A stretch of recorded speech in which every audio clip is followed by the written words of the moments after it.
Nitiere kuonde moko modhi mayom, nitiere kuonde moko mantiere ng'ur moro achiel ariyo adek. Wabiro yienu mondo bugo simu bende saa 3 mondo winjane to uneno ka yiero nono dhi nade, tang'o manyaka tim sani mondo mi yiero mag ODM madhi mbele obed maber. Mane mbaka mobiro go e buch jopiny saa 3. An kaka pile nyinga Trevor Ombija, Jandingo Panga, Jonyakach, Dendo Nombija Taya, Nyakwar Guok Ocha Pesa. Magi weche manyien ma wan go.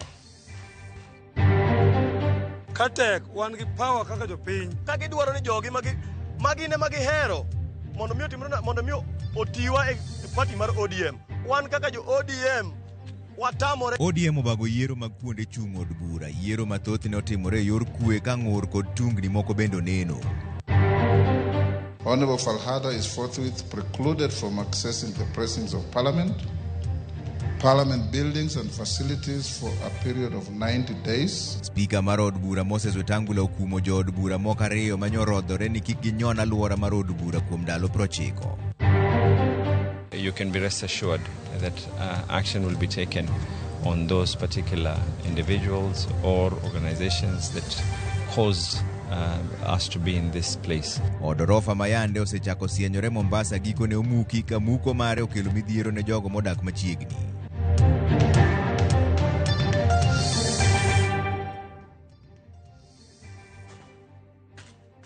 Ero kamano dweru winjo pachi ariyo adek auchiel nono kaka inyalo yudowa. Ywaruok e kind jood bura kod sirikal mamalo e wi deko mar omenda mag dongruok mag kuonde chung' od bura mar NGCDF koro chako nyono okang' machielo bang' moko kuom jood bura go buogo rocho chenro mag sirikal e od bura. Jood bura yango ni pok giyudo pok moro amora mar omenda mar NGCDF mariko muom mar higa mar 2024 nyaka 25 karo doko ni migawo mar omenda to dhi pedho budget manyien dwe mar 6 higa montiere ni. Kaka jafumbo mar siasa Chris Owino miyo ler, jood bura go lero ni gedo mag klese, sikunde JSS kod basari ne jopuonjre osekwamo kaluwore gi deko mar NGCDF. Weche mag gwerok e kind jood bura kod sirikal mamalo ochako liero e alwora mar od bura kaluwore kod leo mar sirikal e chwalo omenda mag dongruok mag ute chung' od bura NGCDF.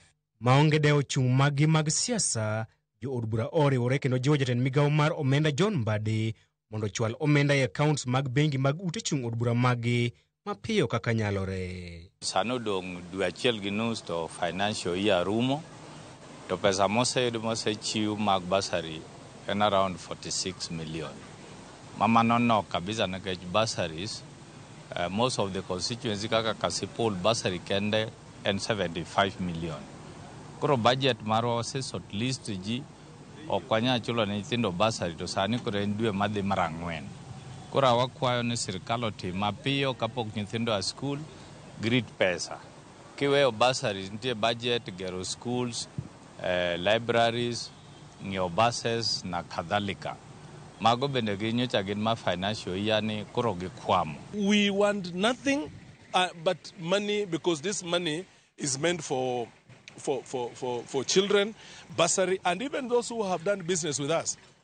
Those contractors, we deal with the small contractors.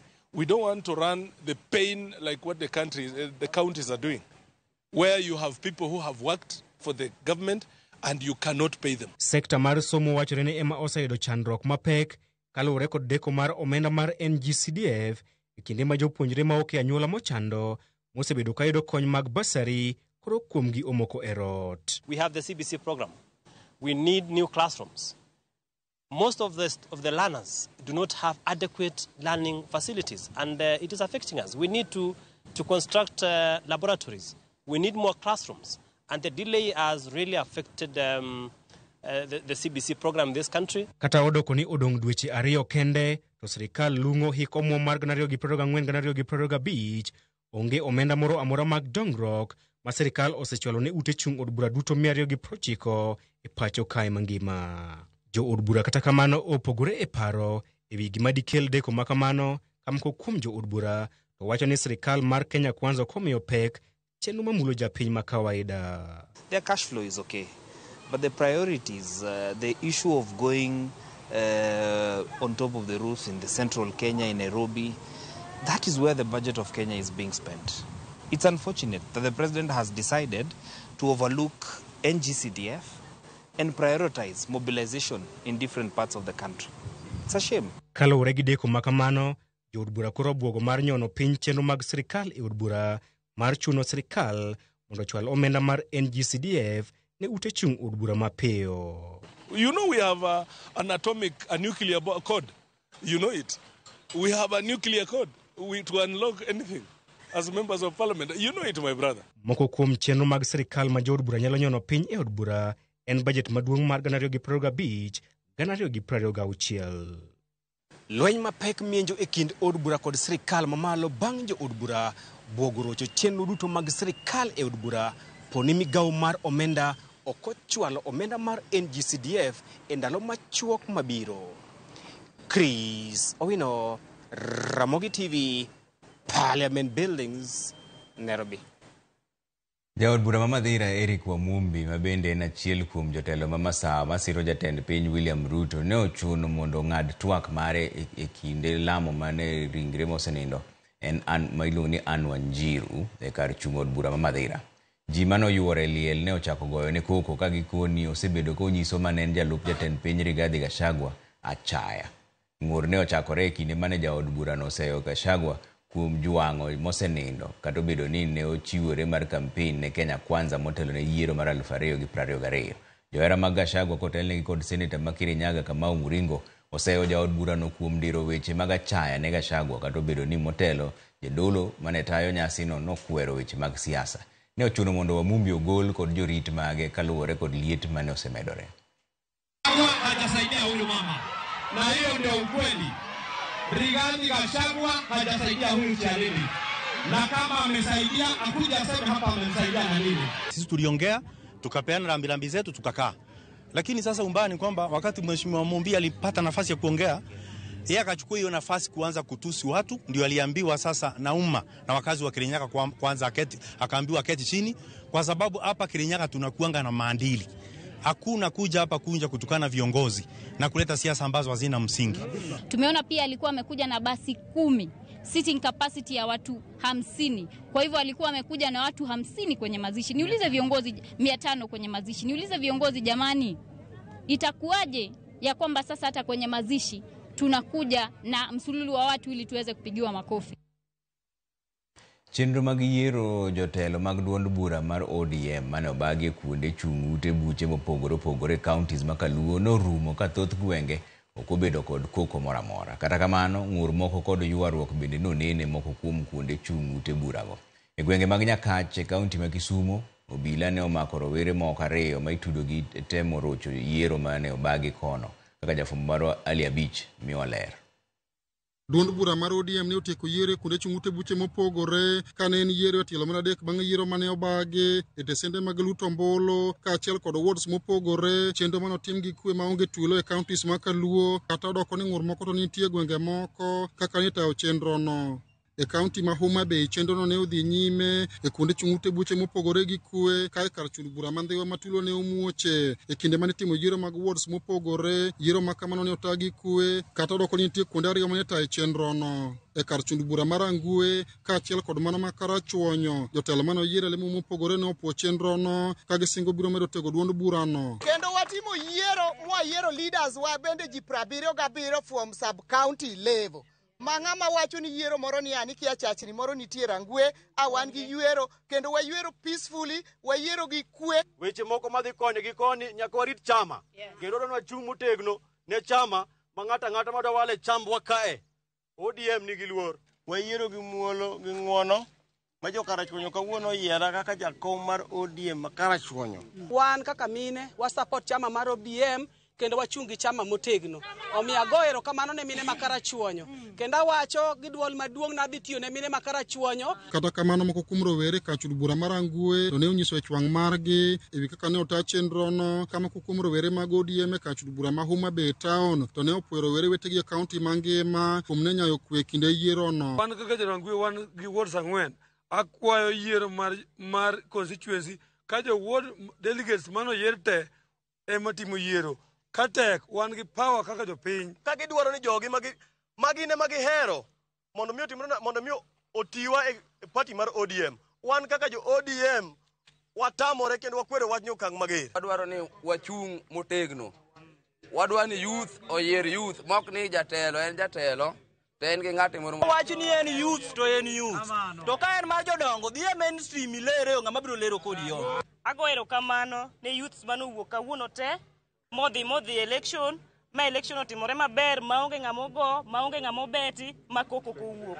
Yiero makamano bende odhi makare kaunti ma Kisumu, kama jotelo mano yiero lemo mopogore ne onyiso mor margi ewi kaka ne ota chenrono kata odoko ni sub county ma Nyakach. Obila ne omako rawera moro mane dhi temo rocho chenro mar yiero no. Wan kaka jo Kisumu Central kendo watimo yiero gi kwe, watimo yiero gi officials te, migepe te kochakore mainstream, women league, youth league, nyaka the disability league. Atiyo chiwo nafas ne youth achiel mabe donjo mondo yale constituency ma weche mag yudhe ne mowinjo to ridore godo piny mondo yudho ng'e gima dhi mbele party marwa mar ODM. Sane wajombe Kisumu Central constituency waseneno unity and harmony. Abiro tiyo ne jowa kendo abiro temo ka sasa mwabede e meeting mora mora.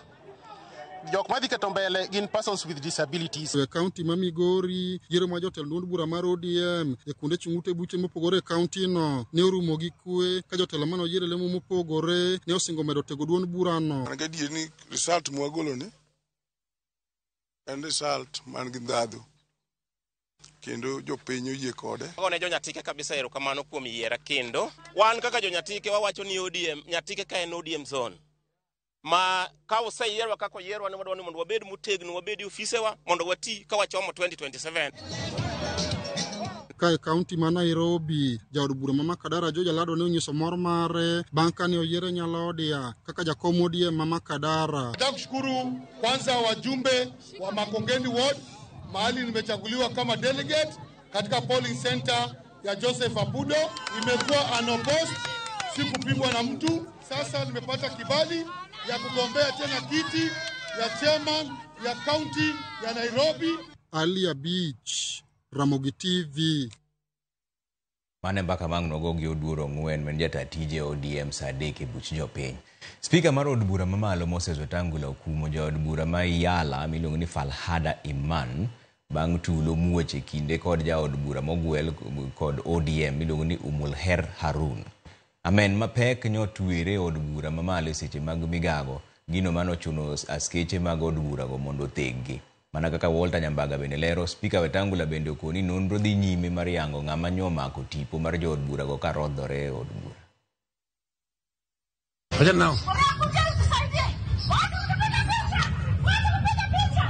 Thin ok midekre. E kata mana winji tel thin to dhoge po yen motwo. Pia nimetima kwa nilikuwa napiga mguu. Napiga ikienda. Amen mapek manyotwere kind ja od bura mogwel mar ODM, Umulher Harun, e kod ja od bura mar Yala, Falhada Iman.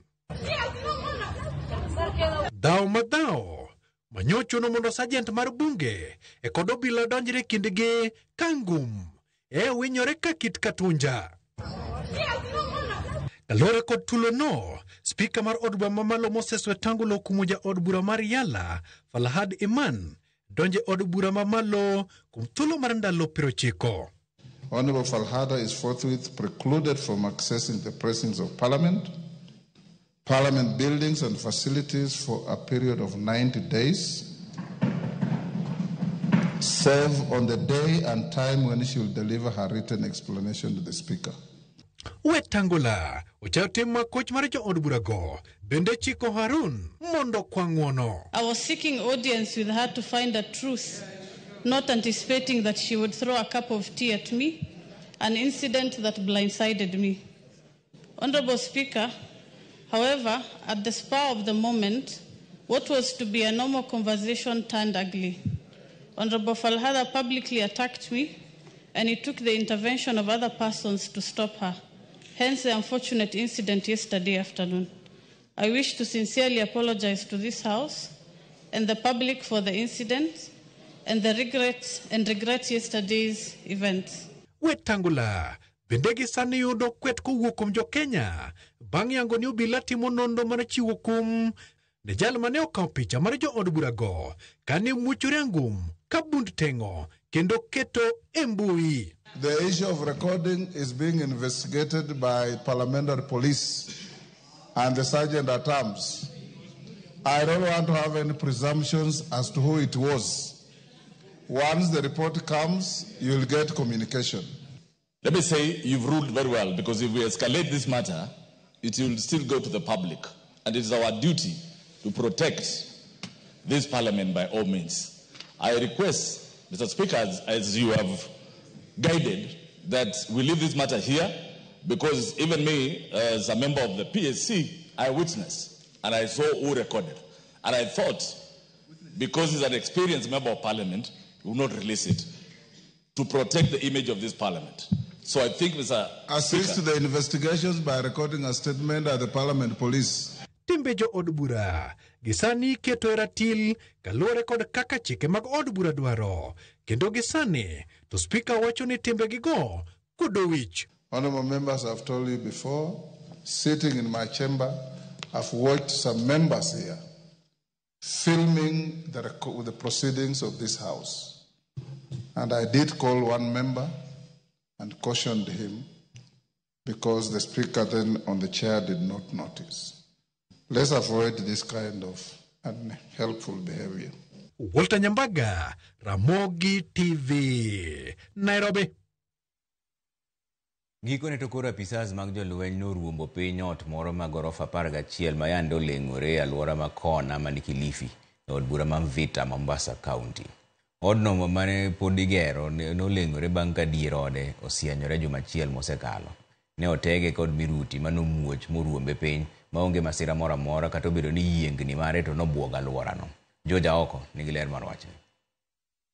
Gikone to koro od gorofa 11 mayande mono jodak ma Kona Kilifi nindo kaluwore gi leng'ruok mare ne oruombi piny gi apisas mag jolweny mane omuoche gi miruti.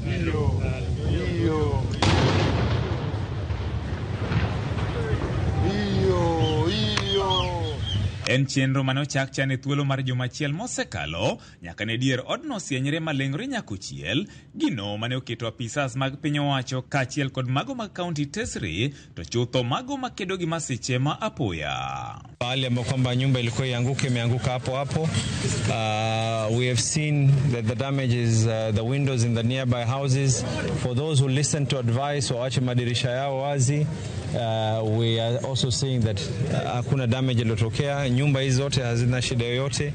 We've not heard of any fatalities. Kweth obila kod jolweny mane omanre gi gige lweny ne okwore alworano mar garu gi chien jopiny, gino mane orocho chenro mag ohala kod wuoth e chuny boma, to chutho bang' obila loro olalo manyali. We have had 0 casualties. The building is down as planned.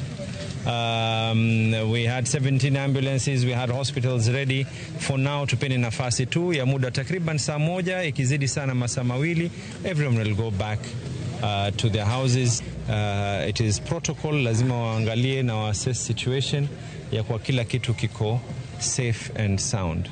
Jogo mane odare miechgi e alworano ne bende okwa mondo mi ohore mana mos kapok gidoke utegi mar miyo apisas go thuolo mar nono masira madine bedie bang' goyo odno piny. Iseche gogogo, jaloso mar familia mar wegodno ne okwedo rumbi makone chalni ne ok gitiyo gi lony mowinjore gedo no, koramo ni gedo mar odno manonego rume dwe mar 7 higani ne opwodhi gi jolony kaka chik dwaro. And I confirm, when we were told to put Kokoto, let me not go all to 6, of 600 millimeters, we have the certificates and we put 1000 millimeters.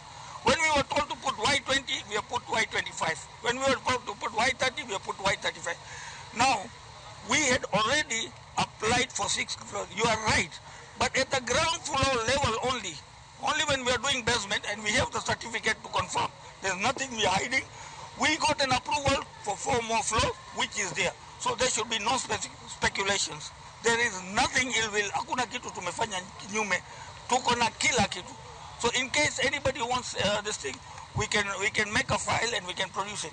No foul play, my brother. Kaluwore gi familia, odno ne oger gi omuom maromo shillings milion 350. Luckily, hakuna pesa ya mtu kwa flat hapo. Mwenye gorofa ametumia pesa yake, na mimi nataka kuambia wananchi, ametumia ni sawa, lakini amechukua loan. So muombe hii bado hasara. Loan na nini mambo ya Mungu, but 300 to 350 million shillings imekunywa maji, but tunashukuru Mungu. Team in charge is already making preparations. Wakipatiwa go ahead, hii area kutakuwa na excavator leo kuanza kuondoa huu mzigo wote, na nia na madhumuni ni kwa hatutaki kupaacha hivi. Immediately we start rebuilding our city. Kama kuna damage ya maji hapa chini, damage yoyote ambayo kama imefanyika, we go ahead and do what needs to be done. The next conversation will be what transpired, to give you a report of what exactly happened, ni wajulishe yaloweza kujiri mpaka tulipofika hapa. George Aoko, Ramogi TV, Mombasa.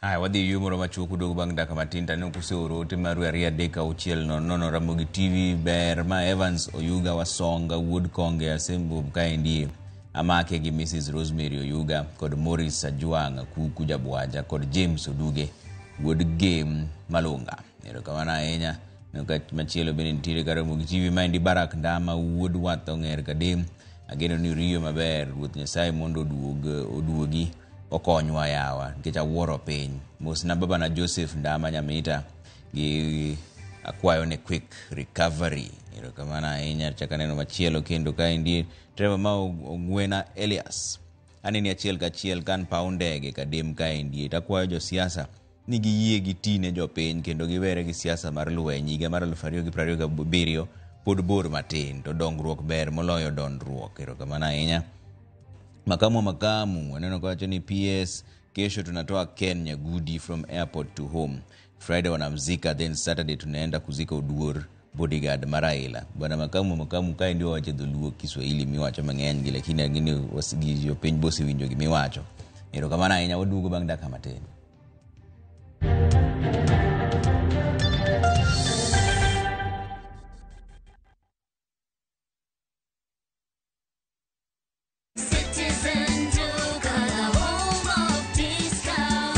Easter, fill your table with joy and your heart with savings. Citizen Duka's Easter package is your ticket to a delicious and affordable celebration. Get 2-pack of 2 kg wheat flour for 270 down from 290. 2 kg of premium basmati rice for only 589 shillings down from 767 shillings.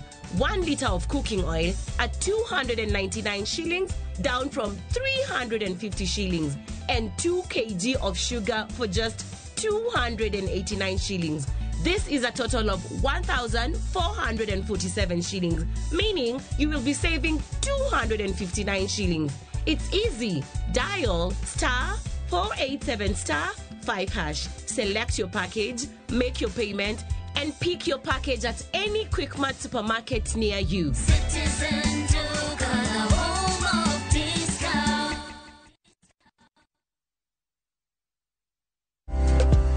Geso tarika pagariyo dwe mar ang'wen higa mar 2025 Kenya Medical Association koriwore kod Dr. Joseph Aluoch to kod Ramogi FM kelo ni free medical camp mabiro bedo Sawagongo High School manige Siaya County. Biro chakore saa 2 okinyi. Ibiro chiw thieth kod yedhe nono maonge chudo mora mora. Kain gi penjo mora mora, yuana tole namba 0737 919 699. Siaya Medical Camp kokelni kod Kenya Medical Association kod Dr. Joseph Aluoch to sir kod Ramogi TV kod Ramogi FM. Wanere ngeso sari okinyi. Kick by.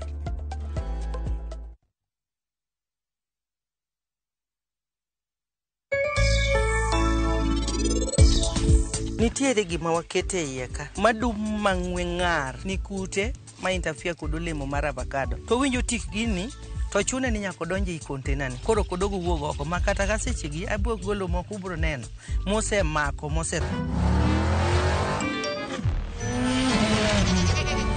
Easter happiness all around. Win big with the WRC Safari Rally 2025. Revisha and feel the roar.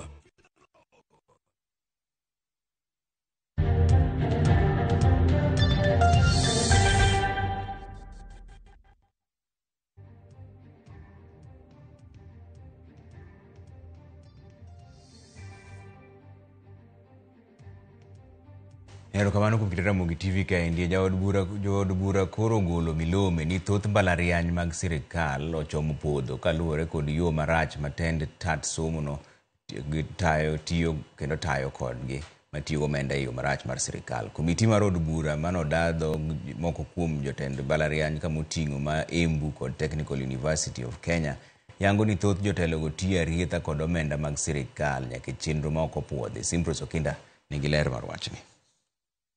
Thoth mbalariany mag sirikal e pacho ka osebedo ka thembo kuom thuolo bora sani kaluwore kod ng'ikruok mar omenda. En gimomiyo mbalariany ma Moi nolor kendo chuno sirikal mondo ket omenda e chiere kaluwore nitiere ni moko kuom mbalariany mamoko e pacho ka bende ochimo mana yorno. Liet nosaso od bura kawuono e kinde ma komiti mar od bura mochung' ne nono chenro mag dongruok mag sirikal nokelo jotend kuonde tiegruok mamalo e mbero maliet mar lero kaka ne gitiyo kod omenda mag sirikal. This contract was extended a number of times and it raises a number of questions. Was this extensions within the required period or was it done after the contract had expired? And were they approved? Were they approved? Is there any minute from the council? Or could it be professors running this institution as personal property? Vice Chancellor mbalariany ma Embu Ngire Daniel Mugendi dhoge nomoko e kinde mano penje gimomiyo chenro mag gede mbalariany no leo kod gima nomiyo ojulo budget mar chiemo e ikomenda mar 2023-2024. How do you revise your expenditures upwards with no regard to without seeking for approval? Vice Chancellor, Embu University of Embu.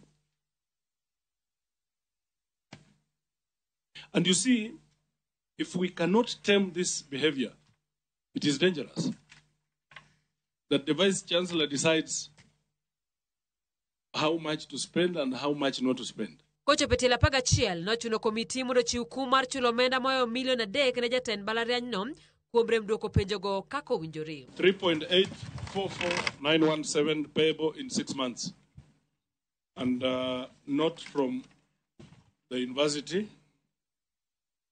The Vice Chancellor must pay from his own monies. Chalma kama ne oidho ngase kinde dadho jatend kar tiegruok ma Nairobi National Polytechnic mano laktar Glory Mutungi. Why didn't you get the aging analysis from the system at that time?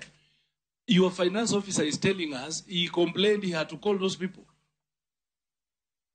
So you are contradicting yourselves.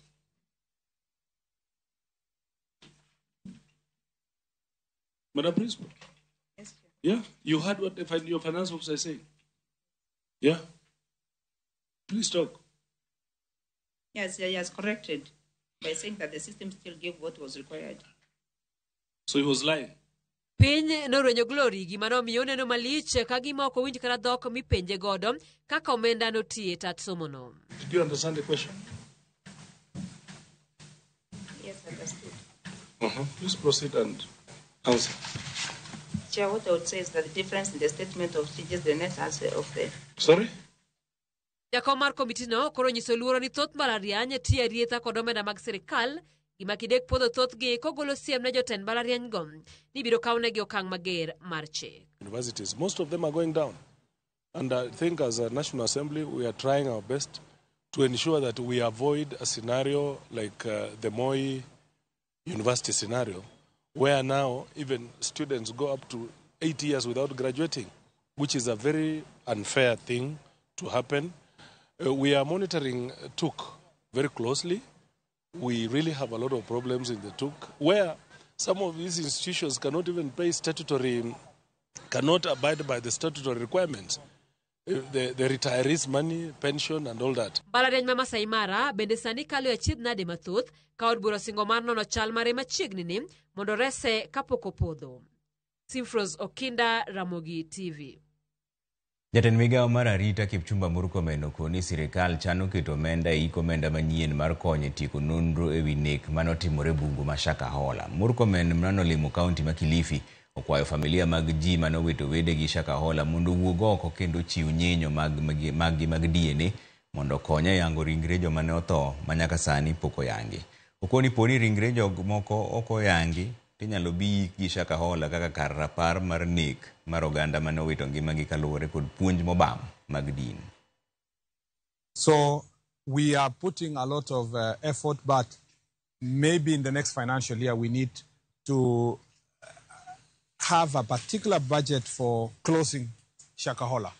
Based on my briefing I've received here, I really think that there is need for a one-off budget that takes care of both collection of information, of samples, but most importantly in terms of final leg in terms of investigation, but also what to do with the people who are unable to come forward. We are unable to get DNA samples. What do we do with the site? You know, can we make it a memorial site for remembrance of these victims of, unfortunately, religious extremism and radicalization, and therefore so that it can become a place where it will remind us about our failures as a society to protect those who are victims of radicalization and religious extremism. Jatend migao mar gedo mar apeyni kod chal mar ndara Davis Chirchir ne ochopo e nyim od bura mar Senate mar duoko penjo ewi moko kuom okenge mag dongruok e sekta no kod weche mamulo masira mag apaya mosebedo katimore pacho kaendi. E nyim od bura no Chirchir nosingo ni migao mare oseketo okenge mag jiwo chenro mag medo kwan picha mag CCTV apeyni mapacho ka mar mako jogo matiyo marach gi ndara kendo mariembo matek. Seneta ma Kisumu Professor Tom Ojienda bende ne okawo thuolono mar penjo chal mar tieko ndara mawuok junction ma Muhoroni nyaka Mamboleo. Jatend migao no owacho ni chenro mag gedo mag ndernigo moriwo koda kama Wasi nyaka Katito pod ni e rameny mar sirikal kendo gine chenro mag neno ni oro tiekogi kaluwore gi tie mar budget. You may or may not be aware that we are currently working on implementation of a number of cameras in our cities, and so it's not so much the testing, it's more of the budget, and so we will move quickly to ensure that we do deterrent when road users know that our cameras are available and watching them, or when we know we are being watched, we tend to really do what is right. So we'll work to ensure that we provide budgets, and rather than just have one camera on that road, if we had 4, 5, 6 mobile cameras, and road users for deterrent purposes do not quite know where the camera is because they are mobile, we should suddenly bring up the level of discipline and be able to curtail the accidents, the rampant accidents on our road. Bwana CS, just can you confirm the timelines for the completion of the Muhoroni Junction Mamboleo Road, and whether there are any plans to improve to bitumen status the Awasi Katito Road, which is only 19 kilometers? Let me not make a commitment on the floor of the House because a number of these require budgetary scrutiny. We need to work very closely together. Professor, we can sit down and look at level of accommodation on the basis of prioritization of roads in the county, but more importantly to say we currently have commitments on our ongoing projects totaling to about 2.1 trillion Kenya shillings. And for the budgeted allocation of about 50 million every year, that would take us about 20, 30 years. I don't want to say 40 years because 2 trillion divided by 50 is 40. And so we really need to tread very carefully and do proper prioritization, do proper affirmative to ensure that we are building Kenya in an equitable way.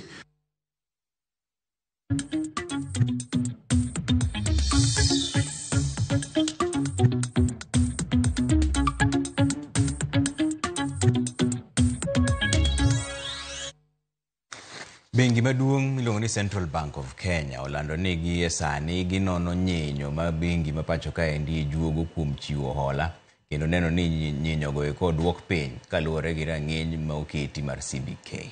Gavana ma bengi maduong mapacho kae CBK miluongo ni Kamau Thuge olero ni gibiro kelo chenro mar neno ni oduok piny nyinyo no mag hola e yo makare. Bendo nyiso luoro ewi hola ma oko e pacho kaendi ma ok nyuolo ohala makare kata miluongo ni performing loans. Odiochieng' manyoro romo mar jokanyo marango chike matayo chenro mag omenda e pacho ka Monetary Policy Committee noduoko piny nyinyo mag hola kod point 75 nyaka nyinyo no maromo kura atamalo 10 kowuok kuom atamalo 10.75. Yes, it's a concern, and this is why we have been trying to encourage the banks to lower their interest rates so that you can get more people to borrow and to be able to build their businesses and be able to pay back some of their loans. What is reflected in the exchange rate is really the forces of supply and demand.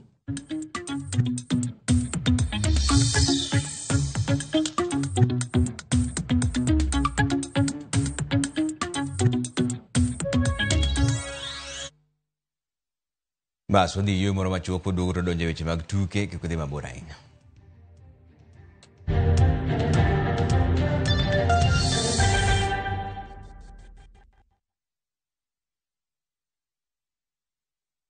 Marubani wanashinda pesa 50 in seconds on aviateshabiki.com. Naitwa Elijo Dhiambakumu toka sehemu ya Migori. Kazi yenye nafanya ni kazi ya kupaka rangi. Sabiki nimejua wakati niliona kwa TV. Sasa vile niliona watu wakiendelea kushinda, nami pia nikakuwa na hiyo interest ya kucheza.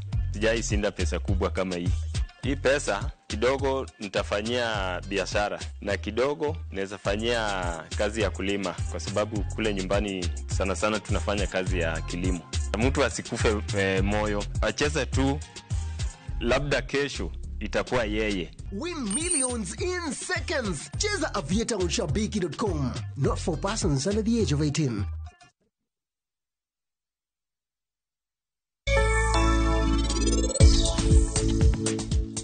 Prince bende en nyathina to anaheri ahinya. To bende anahero seher bende ahinya. Ok anyal bet mabor kode.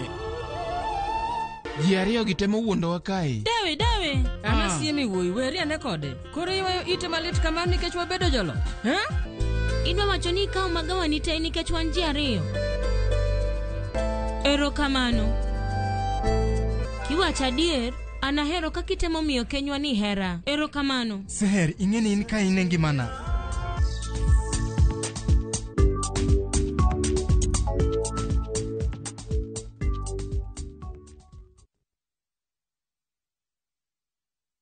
Ok an ema sechikou. Beduru gi teko kendo beduru gi chir, kik uluor, kik kweduru, nimar Ruoth Nyasaye ma Nyasachu biro bedo kodu kuonde duto. Yudo beduru gi teko kaka skiza tune mari di star 811 star 414.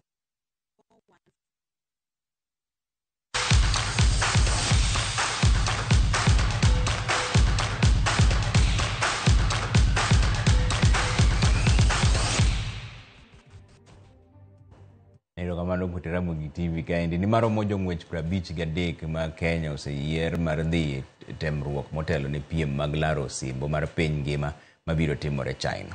Temruok mar yiero jochung' ma Kenya odhi timo